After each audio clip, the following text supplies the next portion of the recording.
काशी के मणिकर्णिका घाट पे लगी लाशों की ढेर। उत्तर प्रदेश के वाराणसी में गंगा नदी चेतावनी बिंदु को पार कर गई। गंगा अब 70.36 मीटर के ऊपर बह रही है। जल स्तर लगातार बढ़ रहा है। अब धीरे धीरे जल स्तर खतरे के निशान 70.126 मीटर की तरफ बढ़ता ही जा रहा है। गंगा का जल स्तर बढ़ने की वजह से मणिकर्णिका घाट की गलियों में नाव चलने लगी है। शवदाह करने के लिए लोगों की कतार लगानी पड़ रही है।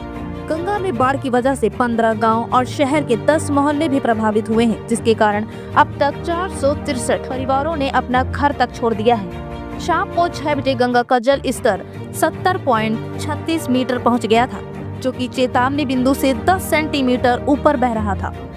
मणिकर्णिका घाट की गलियों में नाव चल रही हैं। छत पर शवदाह किया जा रहा है।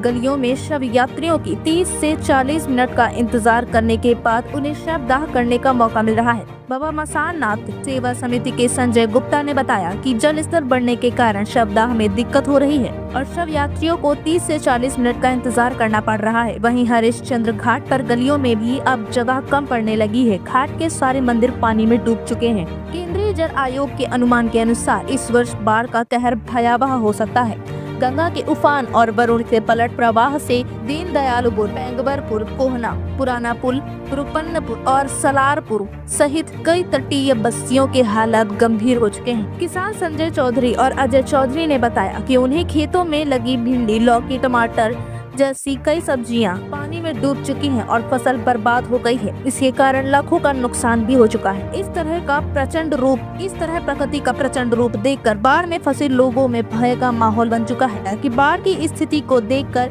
2014 की स्थिति याद आ गई है। कुछ ऐसी स्थिति 2014 में भी हुई थी। गंगा नदी का जल स्तर अब डराने लगा है। पहाड़ों पर हो रही लगातार बारिश के कारण गंगा और वरुण नदियों में पानी का स्तर तेजी से बढ़ने की आशंका जताई जा रही है। स्थानीय लोग आशंका व्यक्त कर रहे हैं कि आने वाले 2-4 दिन तक अगर यही हालत रहे तो जल स्तर खतरे के निशान के पार तो जाएगी ही, लेकिन कई सारे नुकसान को भी साथ लेकर आएगी। गंगा का जल स्तर बढ़ने के बाद नगवा नाला से पानी घुसने के कारण नगवा नाला के किनारे से होकर 80 पुष्कर तालाब जाने वाले रास्ते पर पानी लग गया है।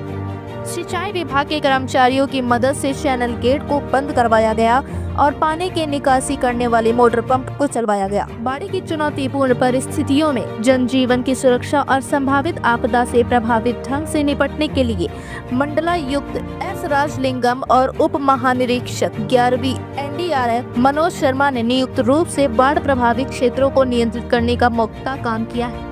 इस स्थिति के कारण 436 घर प्रभावित हुए हैं। 227 लोगों ने अपना स्थान बदल लिया है और 209 लोग शिविर में राहत की आस पाने के लिए पहुंच गए। तो जुड़े रहिए हमारे साथ पल पल की अपडेट्स पाने के लिए और तब तक के लिए हमारे चैनल को सब्सक्राइब करना ना भूलें।